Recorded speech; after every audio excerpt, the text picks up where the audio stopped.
সেই জন্য আমরা আগে খাই, তারপরে তোকে দিই। আবার গোবিন্দের বদন থেকে কেড়ে খেয়ে নিচ্ছে, আবার খেয়ে নিলি। শ্রীরাম বলছে কানাই, আহা এঠো বড় মিঠো লাগে ভাই রে কারা, এঠো বড় ও মিঠো লাগে ভাই রে কারা, এঠো বড় মিঠো লাগে হয় রে কানাই। এঠো বড় ও মিঠো লাগে ভাই রে কানা,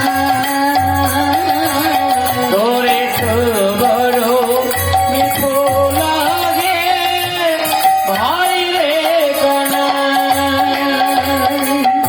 খাইতে তোরে ঠোকাই, খাইতে বড় সুখ পাই, গাইতে তোরে খাই খাইতে বড় সুখ পাই। খাইতে তোরে ঠোকাই, খাইতে বড় সুখ পাই, তাই তো তোরে খাই খাইতে বড় সুখ পাই। খাইতে খাইতে ইহা বলে, খাইতে খাইতে ইহা বলে। হরি বল হরি বল হরি খাইতে খাইতে ইহা বলে, খাইতে খাইতে ইহা বলে।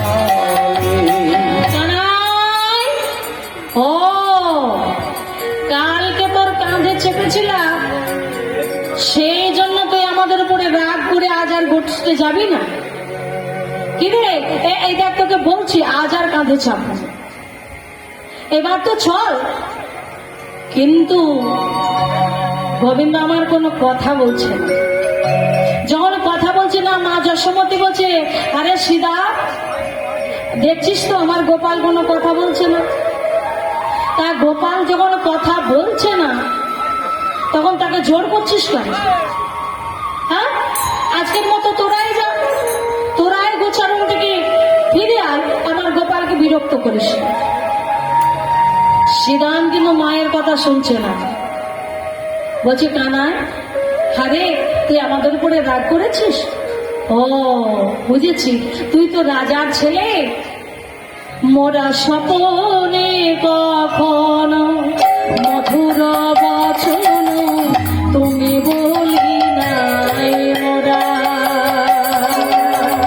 সকলরা ভালো অঘোর বচন তুমি বলি নাই মোরা। আহা স্বপনে কখনো মধুর বচন তুমি বলি নাই মোরা, সকল বচন অঘোর বচন তুমি বলি নাই মোরা। হারে রে ওরে রে আয় রে কানাই রে গোপসে সরে ধারা, আরে রে ওরে রে আয় রে কানাই রে কত শিশুরে হারায় রে হারে আয় রে কানাই রে কত শিশুরে হারায়। ও আচ্ছা আচ্ছা, তুই রাজার ছেলে আর আমরা গোয়ালার ছেলে, তাই তো না? কি গো, শ্রীরাম সুদাম তো গোয়ালার ছেলে, আর কৃষ্ণ হচ্ছে